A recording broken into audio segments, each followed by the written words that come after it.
Hello everyone, it's mid-October and we're in the middle of autumn here, and there's no better time to talk about The Trouble with Harry. In this 1955 film, director Alfred Hitchcock plays with this hypothetical situation. You find a dead man in the woods, and you might have killed him. What do you do? I think we all know, I hope we all know, that if you ever stumble across a corpse, you don't touch it. But this is a Hitchcock movie, and you can be sure that calling the police and saying, "Hey, I just found a dead guy in the woods, and, I might have killed him," is the last thing the protagonist is gonna want to do.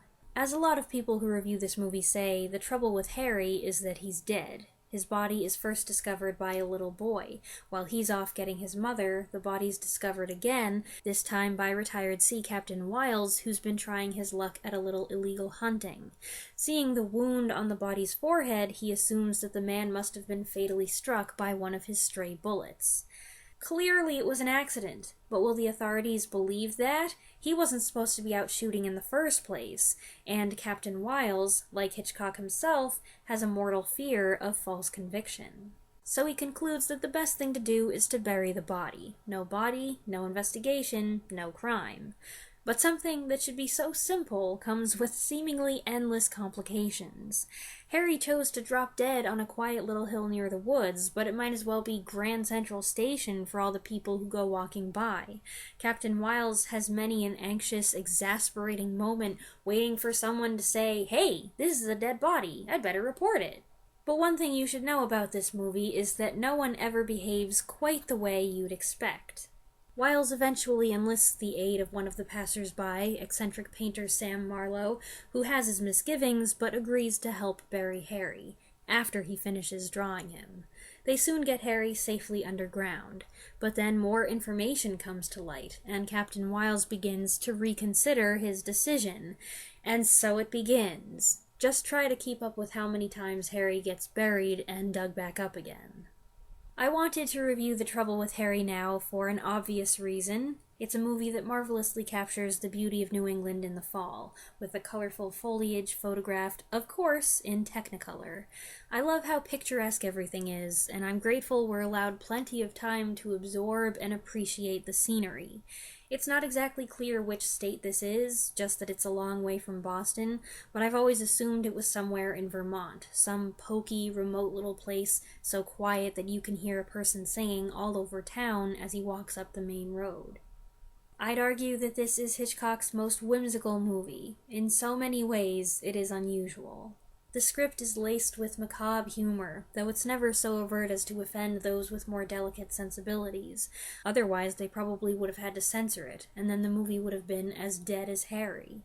Naturally, the situation is a ludicrous one, and in the hands of a different director at a different time, things might have become downright surreal. But the characters face the bizarre twists with such honesty and pragmatism that you allow yourself to be convinced and to get carried along with the absurd plot, even when it pushes the limits of believability. The film has a relatively small cast, with only 9 significant characters. 10, if you count poor Harry, and you probably should. Hitchcock insisted on using a real person, and I have to agree, having the actors pull a dummy around wouldn't have been nearly as effective. Edmund Gwenn, who worked with Hitchcock 15 years earlier on Foreign Correspondent, plays Captain Wiles, the retired, slightly rustic sea captain with a sweet disposition. John Forsythe, who would again work with Hitchcock 14 years later on Topaz, plays Sam Marlowe, the impoverished artist whose abstract paintings don't sell. Mildred Natwick plays Miss Gravely, the reserved but romantically minded spinster. And Shirley MacLaine plays Jennifer Rogers, Harry's widow who's more than happy to be rid of him. This was MacLaine's film debut. She's about 20 years old here, and what a stroke of luck that was, landing a featured part in a Hitchcock movie for your first role. She doesn't fit in with Hitchcock's typical leading ladies, cool, impeccably fashionable blondes, but she doesn't need to. This isn't a typical Hitchcock movie. I do like that Hitchcock didn't cast any major stars. The Trouble with Harry is sandwiched between movies he made with Jimmy Stewart, Cary Grant, Grace Kelly, Henry Fonda, big names. This movie was a change of pace in so many ways that it's only fitting he decided to use a mixed group of new faces and character actors, and I think it works to the film's advantage. I'm not saying it wouldn't have been a good movie if Stewart or Grant or someone with equal star power had been in it, but it would have been different. The focus would have been more on the individual, not on the ensemble, and having an ensemble share the spotlight here works better, so that the story, which isn't that complex, isn't stretched too thin. Anyway, this little foursome works delightfully together, joining forces to solve a problem which they approach in a matter-of-fact way that is odd but charming.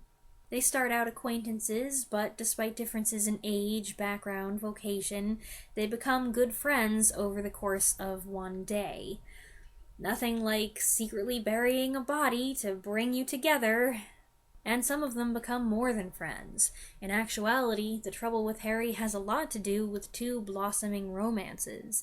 It would probably qualify as a romantic comedy, were it not primarily concerned with the illicit disposal of a dead body, the catalyst for the two love stories.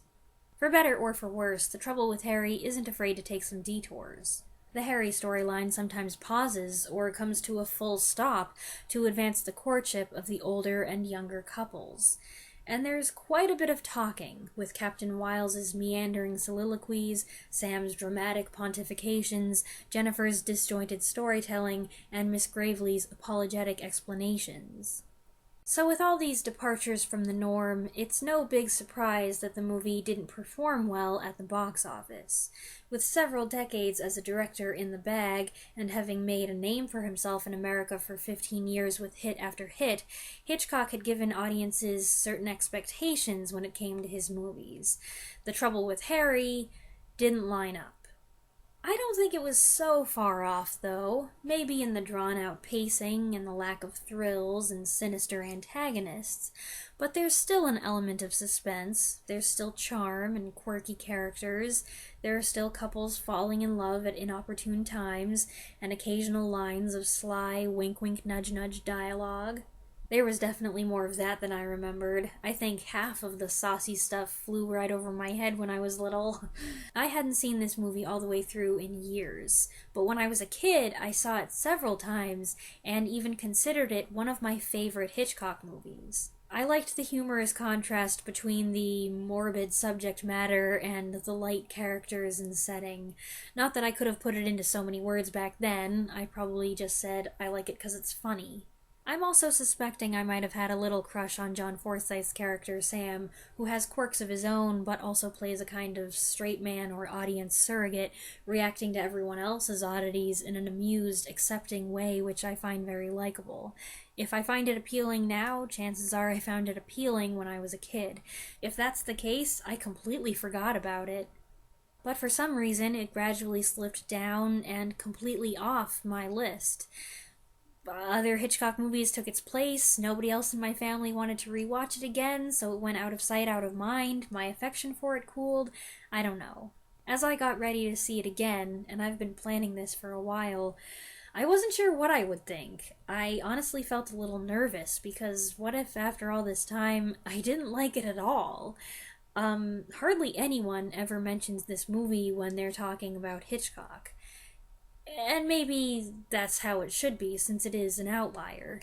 But because of that, over time, I've kept lowering my opinion of it.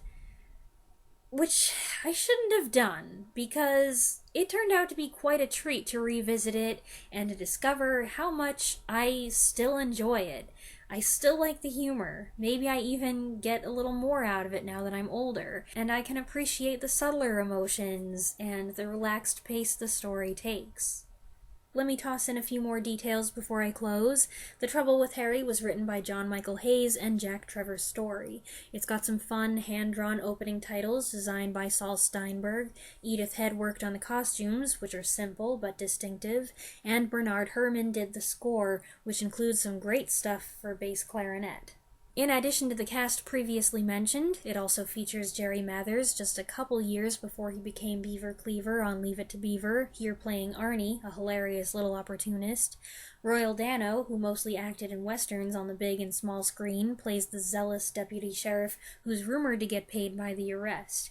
He and his mother, played by Mildred Dunnick, are taciturn New Englander types who fit perfectly with the setting. And here's a shout out to Philip Truex, the uncredited actor who spends most of his time lying very still on the ground. In this movie, even a corpse manages to convey a quirky personality. Here lies Harry Warp, a man who had good taste in socks, bad taste in ties. I wouldn't recommend this movie to someone who's not already familiar with Hitchcock and who wants to get acquainted with his style, because it is off the beaten path. And if you're seeking a high-tension thriller, I suggest looking elsewhere in Hitchcock's oeuvre. That's not something he focused on here, and what tension there is develops gradually, culminating in a particularly enjoyable, but not exactly sensational or explosive, final act. But if you approach it with the right mindset, you may find it's a film that's got a lot of little joys and delights, and there's something cozy about it. Did I call it Hitchcock's most whimsical movie? It's also his coziest. This is a crisp fall day, get out the sweaters, I'm having some hot cider after my brisk walk through crunchy orange leaves kind of movie. Alright, review The Trouble with Harry partway through October, check. I've had that planned for a whole year. I hope you enjoyed the video. Go ahead and share what you think of this movie in the comments below if you like, and I'll see you next week. Thanks for watching.